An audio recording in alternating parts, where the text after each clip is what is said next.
মানে গ্যাস সিলিন্ডারের দাম আছে 966 টাকা, 29 টাকা বেড়েছে, মানে 995 টাকা হলো।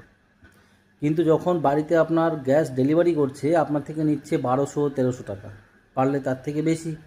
কিন্তু নিয়মটা 90% লোকেরা জানে না। সেটা হলো, আপনার বাড়িতে গ্যাস এজেন্সিগুলো হোম ডেলিভারি করতে বাধ্য, এবং যেটা সরকারি মূল্য ধার্য করা আছে 995 টাকা, সেটাই ওনারা নেবে।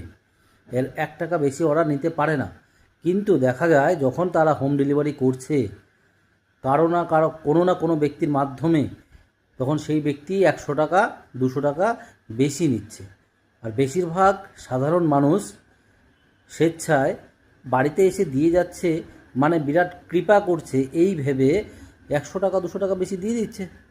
কিন্তু আসল নিয়মটা কি? আসল নিয়মটা হলো, ministry of petroleum and natural gas, এই মিনিস্ট্রির অধীনে সমস্ত গ্যাস এজেন্সিগুলো চলে, এবং এই মিনিস্ট্রি কিন্তু নির্দিষ্ট নিয়ম ধার্য করে রেখেছে জনগণের সুবিধার্থে। জনগণ কখনো গ্যাস আনতে, কখনো গ্যাস এজেন্সির কাছে যাবে না। গ্যাস এজেন্সি অথরাইজড ডেলিভারি পার্সনকে আপনার বাড়িতে পাঠাবে, তারা আপনার বাড়িতে গ্যাস ডেলিভারি করবে।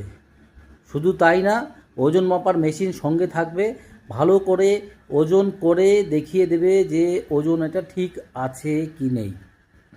তাছাড়া প্রত্যেক 5 বছর পর পর ম্যান্ডেটারি ইন্সপেকশন হবে আপনার বাড়িতে। তার জন্য যদি ন্যূনতম একটা গভর্নমেন্ট ফি দিতে রাখতে পারে।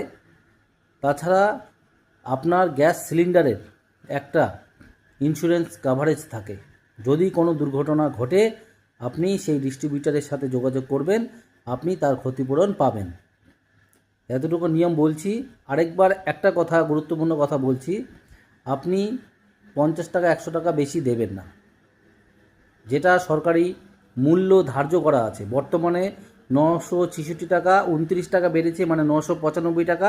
এই 995 টাকায় আপনারা যখন আপনার হোম ডেলিভারি হবে গ্যাস সিলিন্ডার, এর থেকে 1 টাকা বেশি দেবেন না।